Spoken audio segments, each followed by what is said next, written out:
আসসালামু আলাইকুম বন্ধুরা।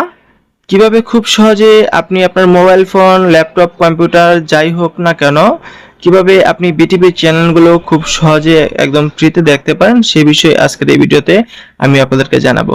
তো বিটিভি চ্যানেলগুলো দেখতে হলে প্রথমে আপনারা গুগল ক্রোম ব্রাউজারে চলে আসবেন। একদম ঝামেলাবিহীন কোনো অ্যাপসের প্রয়োজন নেই, জাস্ট আমরা একটি ওয়েবসাইটে যাব। তো আমরা সার্চ অপশনে এসে বিটিভির যে ওয়েবসাইটটি আছে btvlive.com.bd এই ওয়েবসাইটে লিখে সার্চ করে নিচ্ছি, দেখতে পাচ্ছেন। তো আমরা এই ওয়েবসাইটের লিংক ভিডিও ডেসক্রিপশনে দিয়ে রাখবো, সেখান থেকে আপনারা চলে যাবেন। তো আমি btvlive.com.bd ওয়েবসাইটটিতে চলে আসছি, দেখতে পাচ্ছেন।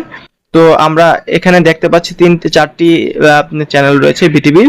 একটি বিটিভির মেন চ্যানেল, 2 নম্বর আছে বিটিভি নিউজ, আর 3 নম্বরটি বিটিভি চট্টগ্রাম, আর একটি ছিল সংসদ বাংলাদেশ। তো সংসদে যে অধিবেশনগুলো হয়, বাজেট যেগুলো হয় সেগুলো সম্প্রচার করা হয় সরাসরি।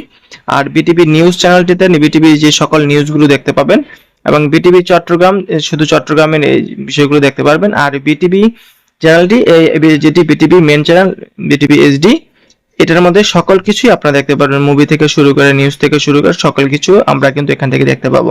তো দেখতে পাচ্ছেন আমি এই বিটিভি নিউজতে চলে আসছি, আসার পর দেখতে পাচ্ছেন পুরানো যে ছবিগুলো কিন্তু এখনো চলছে, দেখতে পাচ্ছেন।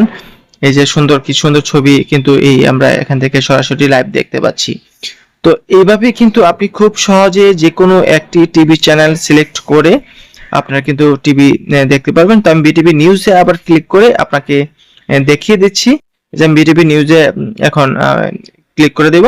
তো বিটিভি নিউজে ক্লিক করার সাথে সাথে দেখতে পাচ্ছেন বিটিভি যে নিউজগুলো রয়েছে সেই নিউজগুলো কিন্তু এখন চলছে। তো এইভাবে কিন্তু আপনি ধাপে ধাপে সকল চ্যানেলগুলো, বিটিভির যে সকল চ্যানেলগুলো রয়েছে সেগুলো কিন্তু আপনি দেখতে পারবেন খুব সহজে। তো এরপর যে দেখতে পাচ্ছেন বিটিভি চট্টগ্রাম, তো এখানে কিন্তু বিটিভির চট্টগ্রাম যেগুলো চট্টগ্রামের যে অনুষ্ঠানগুলো রয়েছে, নিউজ রয়েছে, সেগুলো কিন্তু আপনারা এই বিটিভি চট্টগ্রাম চ্যানেলটির মাধ্যমে খুব সহজে ঘরে বসে কিন্তু দেখতে পাচ্ছেন। এতে করে কিন্তু আপনার আর অ্যাপস ইনস্টলের কোনো ঝামেলা থাকছে না। জাস্ট আপনি ওয়েবসাইটে যাবেন, ওয়েবসাইটে যাইয়া জাস্ট সিলেক্ট করবেন চ্যানেলটি, দেখতে পাচ্ছেন সিলেক্ট করার সাথে সাথে কিন্তু চলে আসছে। তো আমি এক এক করে চেঞ্জ করে দেখে দিচ্ছি। তো এইভাবেই কিন্তু আপনি খুব সহজে বিটিভির সকল চ্যানেলগুলো কিন্তু দেখতে পারবেন একদম ফ্রিতে, কোনো ঝামেলা নেই। দেখতে পাচ্ছেন কোনো অ্যাপস ইনস্টলের কোনো ঝামেলা নেই,